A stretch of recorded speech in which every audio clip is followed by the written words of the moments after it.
But before we begin, dear listeners, let me warn you of two things. First, that this is a story without a hero. Second, that Vanity Fair is, its name indicates, a very vain, wicked, foolish place, full of all sorts of humbug and falseness and pretensions, as you will soon see for yourselves. As we bring our characters forward, I will ask leave not only to introduce them, but occasionally to step down from the platform and talk to you about them. If they're good and kindly, to love them and shake them by the hand. If they're wicked and heartless, to abuse them in the strongest terms which politeness admits of. And also to laugh at them confidentially in the listener's sleeve. For it was to combat and expose such as these, no doubt, that laughter was made.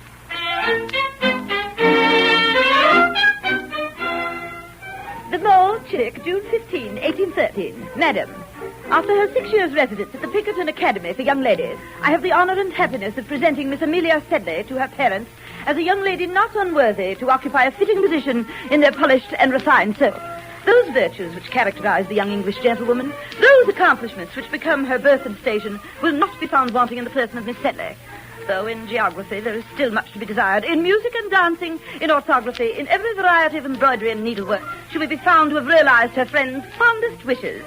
In leaving the Pinkerton Academy for Young Ladies, Miss Sedley carries with her the hearts of her companions and the affectionate regards of her mistress, who has the honor to subscribe herself, Madam, your most humble servant, Barbara Pinkerton.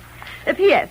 Miss Rebecca Sharp, an orphan, accompanies Miss Sedley. Goodbye, Amelia. Right to it. All ready to go, Miss Sedley. Goodbye, Miss Pinkerton. Oh, here, Amelia. Here's a little something for the journey. It's some sandwiches. Oh, you may be hungry, you know. Oh, thank you. Thank you, Miss Pinkerton. Heaven bless you, my child. May you have all the happiness in life you deserve. Oh, thank you, Miss Pinkerton. And you too, Becky Sharp. May you... Don't you bless me, you old viper. What did you say? A viper and a fiddlestick. That's what you are. You took me because I was useless. You treated me like a servant. For 4 years I've hated this place, and now I'm leaving it, and I'm glad. Goodbye!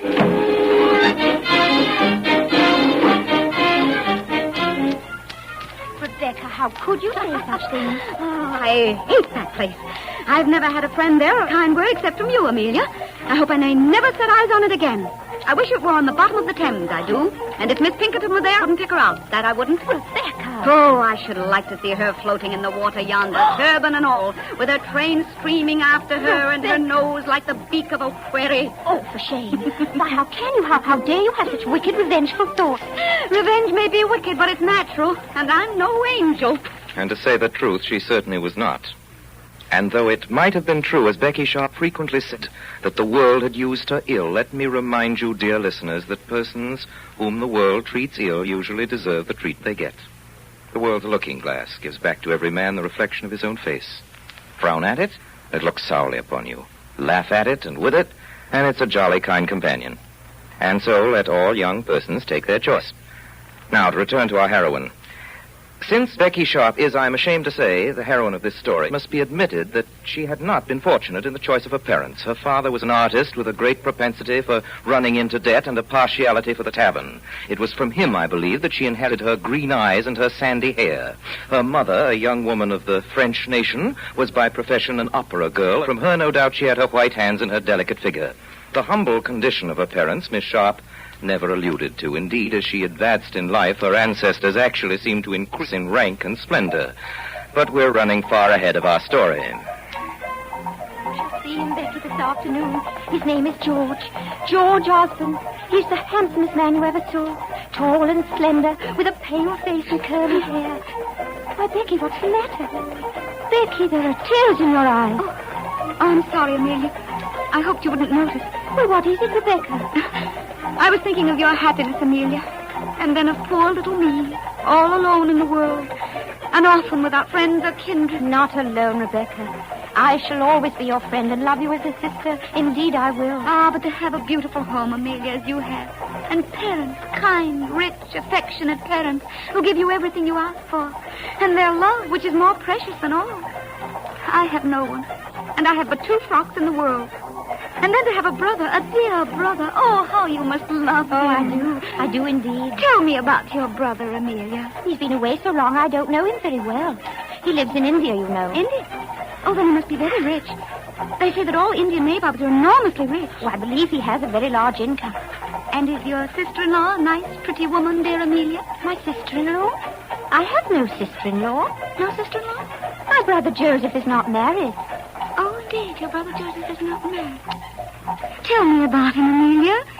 Tell me how he looks. Tell me what his tastes are. Tell me the things he likes. Look at Joe. See the way he gapes at her, like a fish. Dear brother Joseph. Looks to me as though she had him hooked. Amelia, your little friend is wasting no time. George, dear, don't talk like about poor Becky. Bravo, bravo. Thank you, Becky. That was charming. Congratulations, Miss Sharp. Beautiful, beautiful. Made me cry almost. Upon the honor it did. Because you have a kind heart, Mr. Joseph. All the Sedleys have, I think. Wouldn't be surprised if it kept me awake all night trying to hum it in bed. Oh, Mr. Joseph. Oh, my dear Miss Sharp, allow me one little teaspoonful of jelly to recruit you after your immense, your delightful exertions. Oh, thank you, Mr. Joseph. Is that jelly from India? It is. Brought it myself from Bogley-Walla. Then it must be good, Mr. Joseph. I'm sure everything must be good that comes from India. Dear listeners, and more especially dear ladies, I know what you were thinking about Becky Sharp, and you were right. But before you blame her, remember that Miss Sharp had no kind parent who arranged these delicate matters for her, and if she didn't get a husband for herself, there was no one else in the wide world who'd take that trouble off her hands. So, ladies, be charitable. And now we come to a great evening in the history of our heroine. The evening when Mr. Joseph Sedley was to pop the question. Present were Miss Rebecca Sharp, Miss Amelia Sedley, her fiancé, Lieutenant George Osborne, her brother, Mr. Joseph Sedley, and a tall, silent gentleman of no particular importance called Captain William Dobbin. Everything seemed to smile that evening upon Becky's fortunes. She took Joseph's arm as a matter of course on going to dinner. She sat with Joseph in the box of his open carriage as they drew across Westminster Bridge towards Vauxhall Gardens, and it was with Joseph that she walked through the lamplit squares and heard the fiddlers play and watched the lady acrobats mount skyward on a slack rope ascending to the stars. Indeed, had it not been for a certain bowl of rack punch that was served that night for supper and of which Joseph partook immoderately. But let us draw a merciful veil over what happened then. Suffice to say that Joseph, in a very short time, drank up the whole contents of the bowl, the consequence of which was a liveliness at first astonishing and then positively painful. Before he was finally put to bed, he had sung a song, fought two policemen, and publicly apostrophized Miss Becky Sharp as his diddle, diddle, darling. The next morning, overcome with remorse, he left London for Cheltenham. 2 days later, Miss Sharp, still single and in tears, left the home of her kind friend to take up a position governess in the home of Sir Pitt Crawley, Bart, of Crawley Manor, Queen's Crawley, near Mudbury in Mudshire. My dearest, sweetest Amelia, with what mingled joy and sorrow do I take up the pen to write to my dearest friend. Yesterday I was at home in the sweet company of a sister whom I shall ever, ever cherish. Now I am friendless and alone. How is your dear fiancé, Lieutenant Osborne? We arrived here at Queen's Crawley this evening, Sir Pitt Crawley and I, only he's not a bit like a baronet, or rather not what we silly girls at school imagined a baronet must be like. Fancy a stumpy, short, vulgar, and very dirty old man in old clothes and shabby old gaiters who smoked a horrid pipe. All the servants came out with surly looks to welcome us into the biggest old house I've ever seen, which is not rendered less gloomy, I promise you, by having the shutters always shut. At dinner, where we had nothing but watery mutton broth served in fine old silver dishes, I met my pupils, two sad, red-eyed little girls. After dinner, Sir Pitt went off to the kitchen with Horrocks, the butler, to get tipsy, I believe, and we sat around the table by the light of a single candle while young Mr. Crawley read us a long, dismal sermon on behalf of the mission for the Chickasaw Indians. At 10 we had prayers in the main hall. All the servants and Sir Pitt somewhat the worse for... Oh, who is it? How dare you? Oh, Sir Pitt. Writing letters, Miss Becky? Yes, sir. By the light of my candles, eh? Yes, sir. No candles after 11 o'clock, Miss Becky. Yes, sir. Go to bed in the dark now, you pretty little hussy. Unless you wish me to come for the candle every night, mind you be in bed at 11.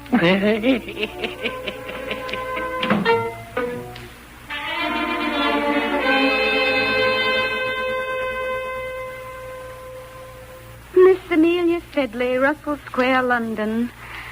I have not written to my beloved Amelia these many weeks past.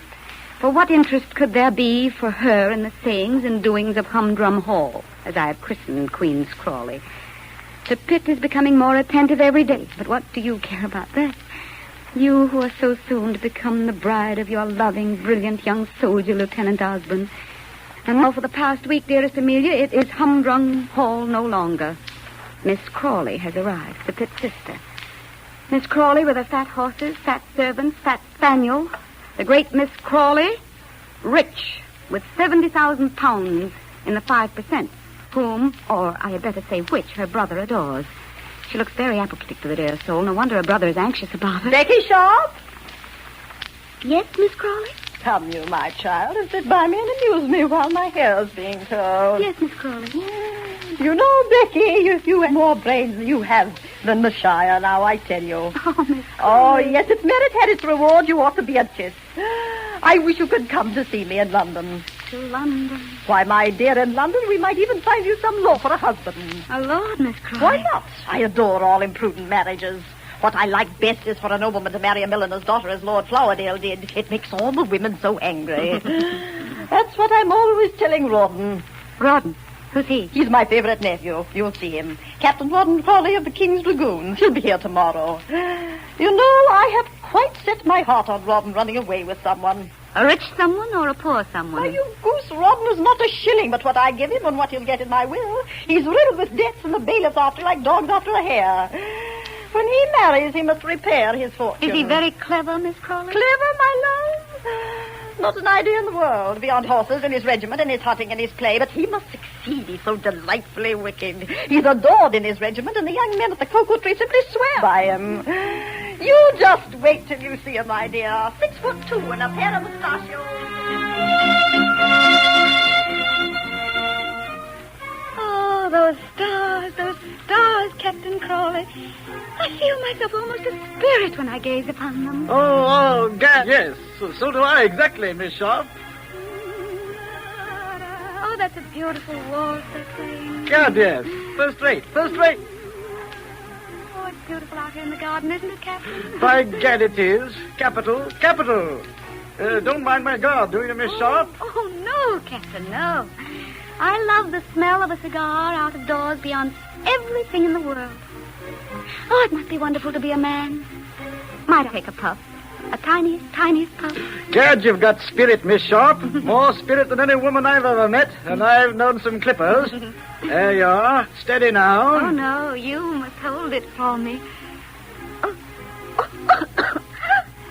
Oh, that's not the way, my dear.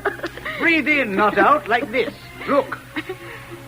Oh, that's wonderful, Captain Crawley. Joe, Gad, it's the finest cigar I ever smoked in the world. Oh.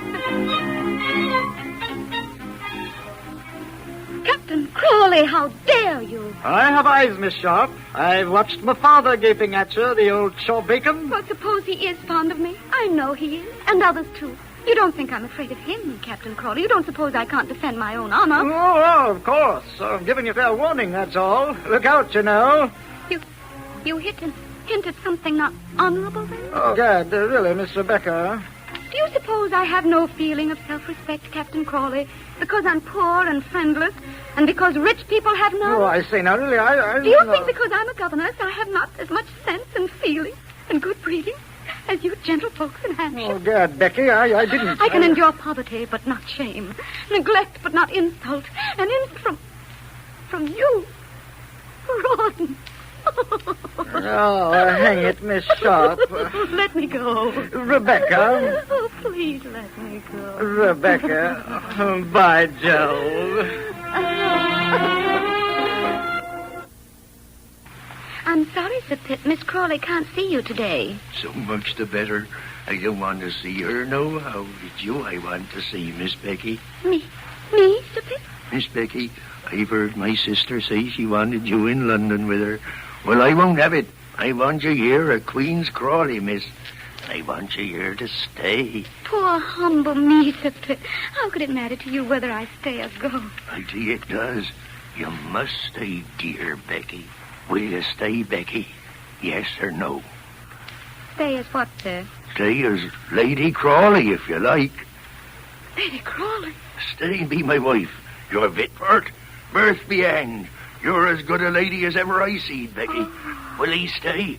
Yes or no? Oh, Sir Pitt, I don't know what to say. Say yes, Becky. I be old man, but a good un. I'm good for 20 year. I'll make you happy, see if I don't. Oh. You shall do what you like, spend what you like, and have it all your own way. I'll make you a settlement. I'll do everything regular. Oh, Sir Pitt, it's impossible. Look here. Down on me knees, I ask. But I can't, Sir Pitt. What you mean you can't? Alas, I can't. I'm all ready. What's this? What's going on? On your knees, Sir Pitt? What are you doing there? Don't tell me you're proposing to Becky. Yes, I be. And? I've thanked Sir Pitt, madam, and told him You that... refuse him? Yes. And am I to credit my ears that you absolutely proposed to her, Sir Pitt? Yes, I did. And she refused you, as she says? Yes, I did. Pray, Miss Sharp, are you waiting for the Prince Regent's divorce that you don't think our family good enough for you? Oh, Miss Crawley, how can you speak to me that way? Oh, my friend. Oh, it's too much. My heart is too full. Brother, let me speak to her alone. All right, I'll go. Now, my dear. Yes, Miss Crawley. Now, tell me the truth. You'd never have refused him had there not been someone else in the case. Come on now, tell me the reasons. What are the private reasons? Why did you refuse him? I refused him because... Yes, go on, because... Because I am married already. Married? Oh, you sly little wretch. How dared you not tell me? Goodness gracious, what a thing to do. And who's to make my chocolate in the morning? Who are you married to? I'm married to... Oh, how can you ever forgive Oh, me? stop blubbering, you foolish thing. I'm not going to eat you. Now then, tell me. Speak at once. Don't drive me mad. Madam, I am married to your nephew. To Captain Rawdon Crawley. Rawdon Crawley? Yes, last week, madam, by the rector at Mudbury. Rawdon, that to you? Oh, a governess, a nobody? Why, you scheming, treacherous, ungrateful, deceitful hussy. Thought you'd get my money, eh? Well, you won't. I'll check my will tomorrow.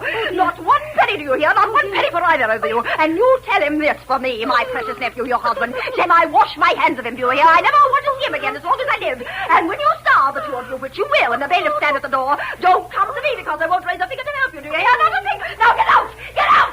Get out! Thus far, dear listener, our chronicle has been a milk and water one dealing with the fates of modest people. Now, suddenly our surprise story finds itself for a moment among very famous events and personages and hanging on to the skirts of history. Napoleon has escaped from Elba. Once again, his eagles are perched on the towers of Notre Dame. And so for a while, with your permission, we take you traveling across the English Channel from Dover to Ostend and from Ostend to Brussels. Never since the days of Darius the Mede was there such a brilliant train of camp followers as hung around the Duke of Wellington's army in the Low Countries that summer, and led it, dancing and feasting as it were, up to the very brink of battle. A certain ball, which her noble Duchess gave at Brussels on the 15th of June, is historical. Among the much coveted invitations that went out on that occasion, there are three that are of special interest to us. They bear the names of Lieutenant and Mrs. George Osborne. You know them, of course. Captain and Mrs. Rawdon Crawley. You know them, too. And Captain William Dobbin. A tall, silent gentleman with large feet whom you've met before, if you remember, in Vauxhall Gardens, and whom I described to you then and describe to you now again as a gentleman of no particular importance. Since that night in Vauxhall, a year has passed, many things have happened, and much has changed. So now, dear listeners, we're in Brussels, at the Duchess of Richmond's ball, where Amelia, knowing nobody, was an utter failure, while Mrs. Rawdon Crawley's debut was, on the contrary, very brilliant. Mrs. Crawley, may I have the pleasure? Our dance, I believe, Miss Crawley. Mrs. Crawley? Mrs. Crawley, if you remember, you promised Oh, me... you dear, dear men, you're spoiling me, every one of you. And I'm going to disappoint you all. Mrs. Crawley, you Okay. did promise. Later, my dears, later perhaps. Just now I must go and sit over there with my poor little Amelia Osborne.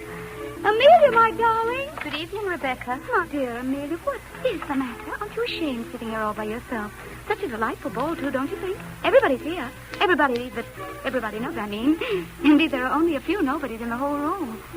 Amelia, dear, where is your husband? What a wretch he is, leaving you all alone with this. I really must talk to him about it. No, please don't. Oh, and that reminds me, Amelia, darling, there is something you really must talk to him about. I? Yes, my dear, for heaven's sake, stop him from gambling or he'll ruin himself. He and Ron are playing at cards every night, and you know how poor George plays. I didn't know George. Indeed, it's your fault as much as anybody. But how could it be my Why don't fault? you prevent him, you silly, careless creature? Why don't you go out with George of an evening when he comes to us instead of moping at home? Aren't you lonely? Why, yes. Oh, I hear that friend of your husband's, Captain William Dobbin, keeps you company while George is out. Oh, here he comes now. George, you wretch, where have you been? Here's Emmy crying her eyes out for you. I'm sorry, Amelia. Oh, I know, George. You've come to fetch me for the quadrille. George, I'm not feeling very well. I'd like to go home soon. Right after this dance, Amelia. Poor darling Amelia, you sit here quietly and feel better after a time. We won't be long, will we, George? George Osborne danced with Rebecca 4 or 5 times that evening. How many times Amelia scarcely knew. She sat quite unnoticed in her corner until Captain William Dobbin made so bold as to bring her refreshments and sit beside her for a time. He did not know what to say to her because of the tears which he saw filling her eyes. At last, George came back for Rebecca's shawl and flowers, and Amelia let him come and go without saying a word. Went away with a bouquet, and when he gave it to its owner, there lay a note, coiled in it like a snake among the flowers. As Rebecca took it, she gave George a quick glance, and then she made a curtsy and walked away on her husband's arm. After she'd gone, George looked around for Amelia, could not see her, and then at that moment... Gentlemen! Gentlemen, word has just reached us from the Duke of Wellington's headquarters, Waterloo. The enemy is advancing. Our left wing is already engaged. All regiments march in one army.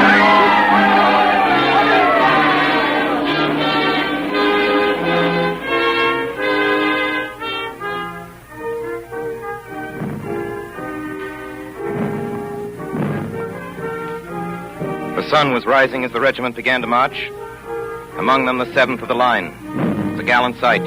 The band led the column, then marched the grenadiers, their captain at their head. In the center were the colors borne by the senior and junior ensigns. And then George came marching at the head of his company, looked up and smiled at Amelia. The Battle of Waterloo had been won, and darkness came down on the field and city. On Becky Sharp, who, profiting by a rumor of an English defeat, had just sold husband's horses for £500 apiece, and on Amelia, who was praying for George, who was lying on his face, dead with a bullet through his heart.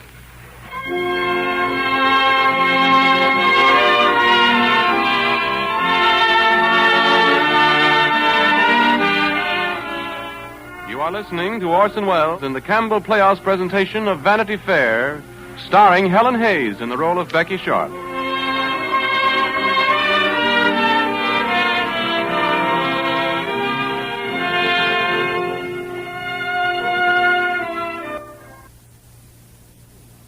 Now we resume our Campbell Playhouse presentation of Vanity Fair, starring Helen Hayes and Orson Welles.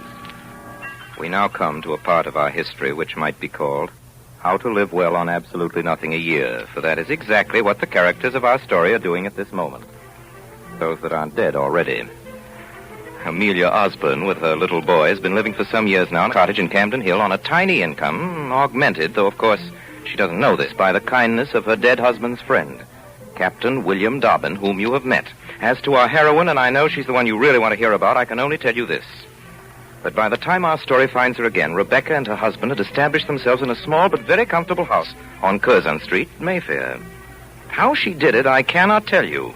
But you saw expensive chariots at her door, you beheld her carriage in the park, surrounded by dandies of note, and the little box in the 3rd tier of the opera was crowded with heads constantly changing. There was, it is true, one head which for some months past had not changed, and which was not the head of her husband, Rawdon Crawley. It was a head which was to be seen quite frequently of an afternoon in the little house on Curzon Street. It was a bald head which shone under the candles, and it was fringed with red hair. It had bushy eyebrows with little twinkling bloodshot eyes surrounded by 1,000 wrinkles. Its jaw was underslung, and when it laughed, 2 white buck teeth protruded themselves and glistened savagely in the midst of the grin. Stane, dear Lord Stane, you will forgive me. A poor man's wife must make herself useful, you know. I was in the kitchen making a pudding. I know you were. I saw you through the area railings as I drove up. You see everything, Lord Stane. A few things, but not that, my pretty lady. You silly little fipster. I heard you in the room overhead where I have no doubt you were putting a little rouge on. And I heard the bedroom door open, then you came downstairs. Is it a crime to try to look my best when you come here? Perhaps not. Surely it's the least I can do after what came to me this morning. Oh, how can I ever thank you enough, my lord? You mean I won't miss them, my dear. They give you pleasure. Where's your husband, my dear? Oh, out at some club gambling again, I expect. He's out so much, he leaves me so much alone. So convenient of him, isn't it, my dear? I've been thinking, Becky, about what you asked me last night. Do you still wish it? My lord, you know I do. You little devil, you. You're really bent on becoming a fine lady, and you'll pester my poor old life out to get you to society. My lord, I didn't mean For what? You won't be able to hold your own there, you silly little fool. You've got no money. It's not half so nice as here. You'll be bored there. Oh, no, my lord. I am. My wife is as gay as Lady Macbeth, and my daughter's as cheerful as Regan and Goneril. Oh, well, see for yourself. You'll be invited next week, only I warn you, look out and hold your own and beware of the women.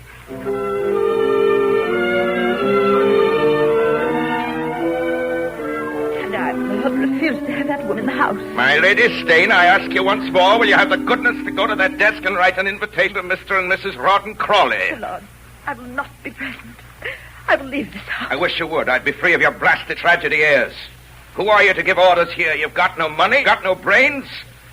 There's anyone in this house who doesn't wish you were dead. I wish I were. That's beside the point. Tell me, are you going to send that invitation to my young friend, Mrs. Crawley? Strike me if you like, but you shall not make me receive that woman. Lady Stane, I am a gentleman and never lay my hand upon a woman save in a way of kindness. I only wish to correct little faults in your character. You mustn't give yourself airs. For all you know, this calculated, simple, good-humored Mrs. Crawley is quite innocent, even more innocent than yourself, perhaps. Oh. Remember, my dear, this temple of virtue belongs to me, and if I invite all Newgate or all Bedlam here, by heaven, they shall be welcome.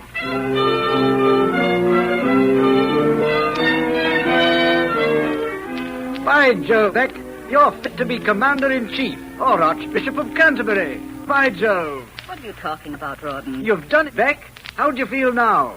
The daughter of a painting master and an opera girl invited out to one of the greatest houses in England. Gad, Becky, you're a wonder. I say, Beck, you're looking wonderful tonight. Oh, thank you. Pink always was your color. And I say, Beck, where'd you get those? Gad, they look like diamonds. What? Yes, they're diamonds. Well, I'm dashed if I can see where... Where do you suppose I got them, you old goose? I hired them. From Mr. Polonius on Carpenter Square. You don't suppose that all the diamonds that go to the court belong to the wearers, do you? Rawdon, do you have to smoke that filthy cigar in here? Oh, filthy, eh? I remember when you liked them well enough. That was when I was on my promotion, Goosey. Now go on, get dressed, hurry. Ah, Gad, Beck, you're wonderful.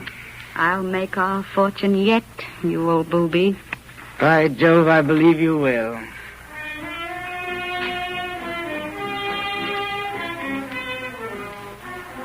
It's not my intention, dear listener, to describe to you here the brilliant and fashionable entertainment that was given in the Marquis of Stane's splendid house on that fateful evening.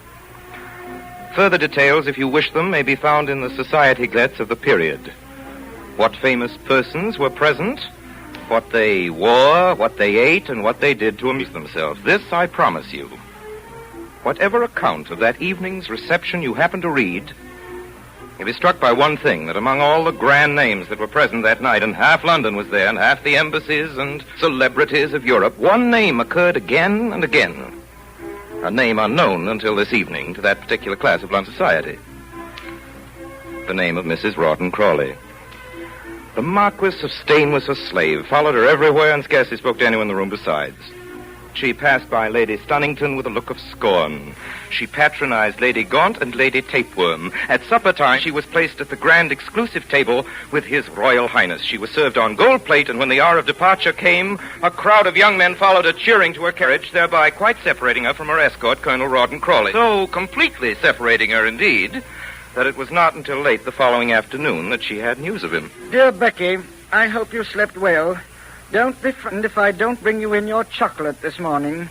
Last night, as I was coming home, I was nabbed by Moss of Cursitor Street. You remember the same bailiff that had me this time 2 years ago. It's Nathan's got a warrant against me. 150, with costs 170. Please send me my wallet and some clothes. I mean pumps and a white tie. I've 70 in it.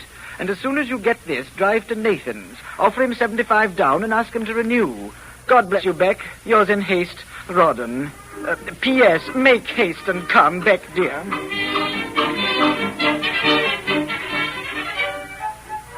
Rawdon, my poor darling monster. You may fancy my state when I read your poor, dear, old, ill-spelt letter. Ill as I was, I instantly called for the carriage, and as soon as I was dressed, though I couldn't drink a drop of chocolate, I assure you I couldn't without my own darling monster to bring it to me, I drove like the wind to Nathan's. I saw him, I wept, I cried, I fell at his odious knees. Nothing would mollify the horrid man. He would have all the money, he said, or keep my poor darling monster in prison. When I got home, I found my lord there, and down on my knees I went again. He pished and pshawed in a fury and said he would see whether he could lend me the money. At last he went away, promising that he would send it to me in the morning when I will bring it to my poor old monster with a kiss from his affectionate Becky. I am writing in bed. Oh. When Rawdon read over this letter, he turned so red and looked so savage that his companions in the jail easily perceived that bad news had reached him. Then he had an interview with his jailer. What was said at that interview, what promises were made, what undertakings given, I cannot tell you. What I can tell you is that a little before 9 that evening, Rawdon Crawley left the jail. He ran across the streets and the great squares of Vanity Fair, and at length came up breathless in front of his own house. The drawing-room windows were ablaze with light. He stood there for some time, the light from the rooms on his pale face. He took out his door key and let himself into the house. Went silently up the stairs. Nobody was stirring. All the servants had been sent away.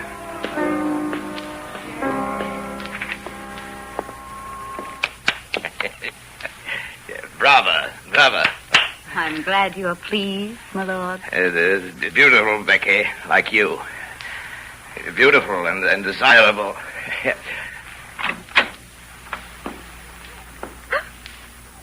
Rawdon! Hey, come back. How do you do, Crawley? What is this man doing here? Rawdon, I'm innocent.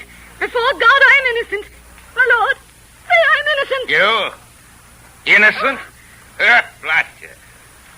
There's a trap set by the two of you, fine pair. My lord! You innocent, why?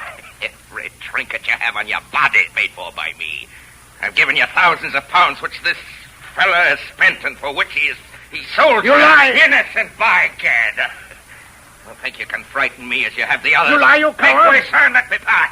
Get out!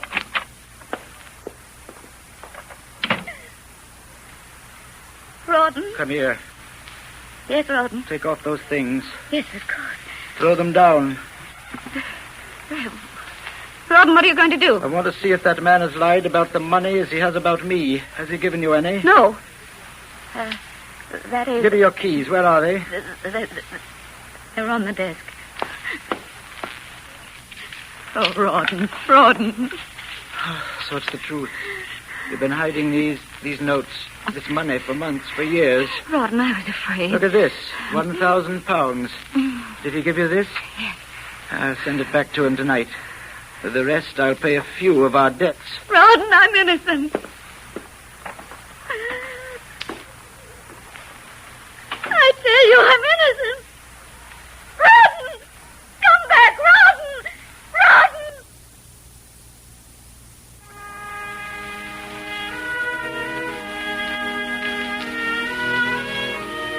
1 month to a day following the Marquis of Steyne's party, Colonel Rawdon Crawley left London to take a post in the colonies. His wife left London some weeks later for the continent. She was in Paris that winter, and the following year in Rome. She was in Berlin 2 years later. She received the news of her husband's death and the last of the modest allowance which he had regularly sent her from his colonial appointment. That summer she was seen in Vienna, and after that she was heard of no more. And now, dear listeners, we near the end of our chronicle. One more sight of our friends and we're done. A happy ending and our story is over. But before that, we must go traveling once more together, this time with Colonel William Dobbin and his party to the little, comfortable ducal town of Pumpernickel in southern Germany. We have arrived with carriage and courier at the Elbrinz Hotel, the best in town, and the whole party is dining downstairs. Everybody remarks at the majesty of Mr. Joseph Sedley, recently returned from India, now somewhat portly and red of face, and the knowing way in which he sips, or rather sucks, his wine. As to Colonel William Dobbin himself, you remember him surely, for you've met him before in our story, a gentleman with long legs, a pale face, very large hands and feet, which at first seem rather ridiculous, but his thoughts are just, his brains fairly good, his heart honest and pure, his life warm and humble, and he's loved Amelia for 15 years. After dinner, Amelia, the boy, and Colonel William Dobbin go to the opera. Brother Joseph, being less musical, proceeds to the casino, where a roulette game is in progress. The play games are crowded. Women are playing, some of them masked, and behind the masks the eyes twinkle, some blue, some brown, some green. Faites vos jeux, messieurs, mesdames, rien ne va plus. Messieurs, mesdames, faites vos jeux, faites vos jeux. Monsieur. Yes, you, monsieur. What? What's that? Will you do me a little favor, monsieur? What is it? Sit down beside me, please, monsieur, and give me good luck. Oh, really? Well, now, heaven bless my soul. I am very fortunate, as a matter of fact. I'm sure to give you good fortune. Messieurs, mesdames, faites vos jeux, rien ne va plus. See, what did I tell you? Thank you, monsieur. Do you play much, monsieur? Oh, I put down a lap or two now and then. Ah, I understand. You don't play to win. No more do I. I play to forget, but I cannot. I cannot forget old times. Everybody changes. Everybody forgets. Nobody has any heart. But you have not changed much, Joseph Sedley. Good heavens, what are you talking about? I should have known you anywhere. There are things a woman never forgets. I say, who is it? Who are you? Can't you guess? Without my mask, perhaps? Have you forgotten me, Joseph? Good heavens, Miss Sharp. Rebecca.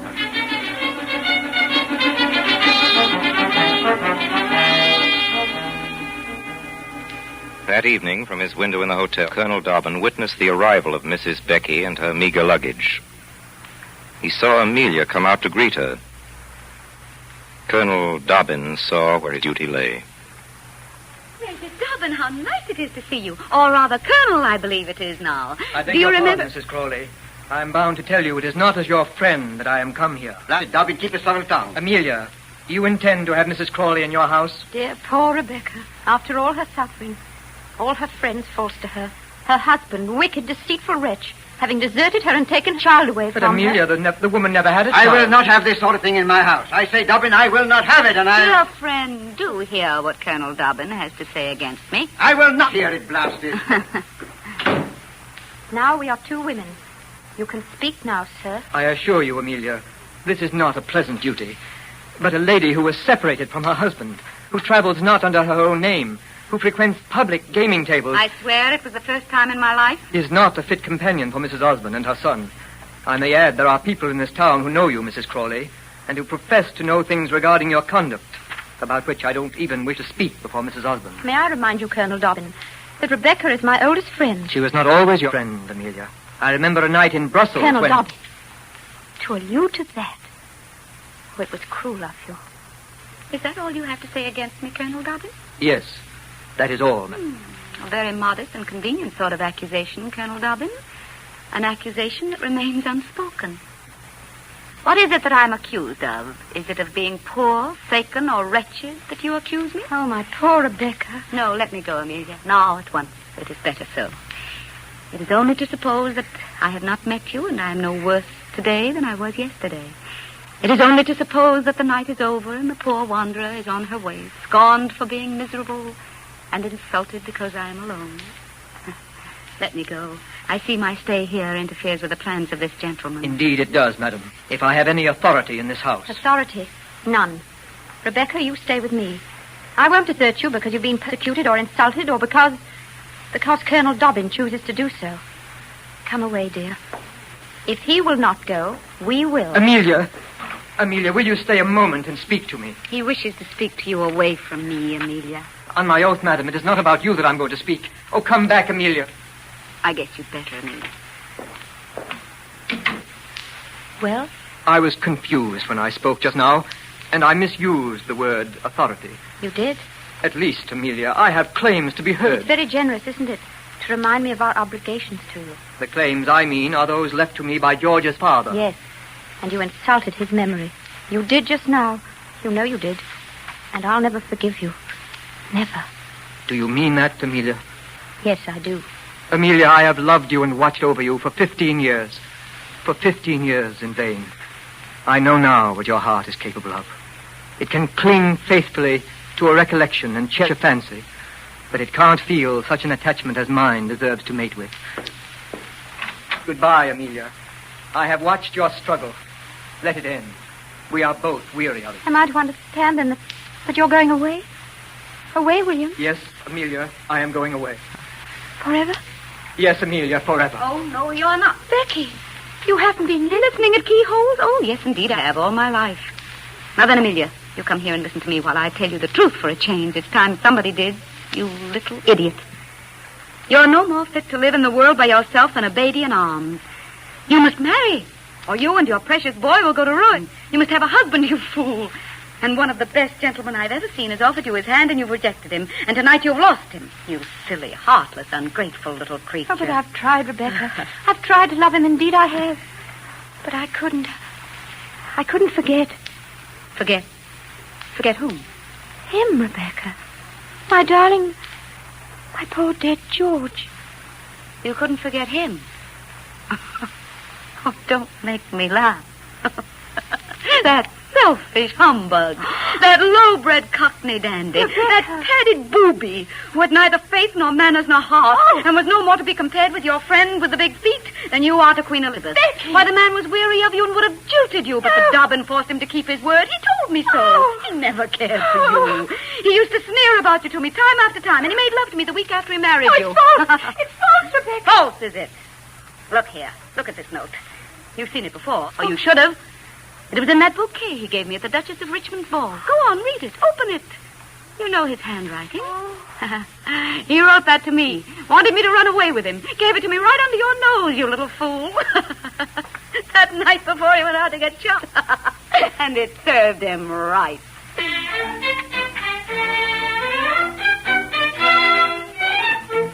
3 days later, they were married. Goodbye, Colonel. God bless you, honest William. Farewell, dear Amelia. So, there you are. You have your happy ending, dear listener. And with that, we're almost done. Joseph Sedley did not return to England with Dobbin and Amelia. The air of the continent, he declared, was necessary for his health. So also, apparently, was the presence of Mrs. Rebecca Crawley, who was seen in his company during the next few years in various watering places of northern Europe. He died suddenly one day at Aix-la-Chapelle, leaving his entire property, including a substantial life insurance he had recently taken out, to his friend and invaluable attendant during sickness, Rebecca Crawley, or Lady Crawley, as she now calls herself. She's returned to England and chiefly hangs about Bath and Cheltenham, where many excellent people consider her to be a most injured woman. She has her enemies. Who has not? Her life is her answer to them. She busies herself in works of piety. She goes to church, and never without a footman. Her name is on all the charity lists. The destitute orange girl, the neglected washerwoman, the distressed muffin man, find in her a fast and generous friend. And so, farewell, dear listener. Vanitas vanitatum. Who of us is happy in this world? Which of us has his desire, or having it is satisfied? Come. Let's shut up the box and the puppets, for our play is played out.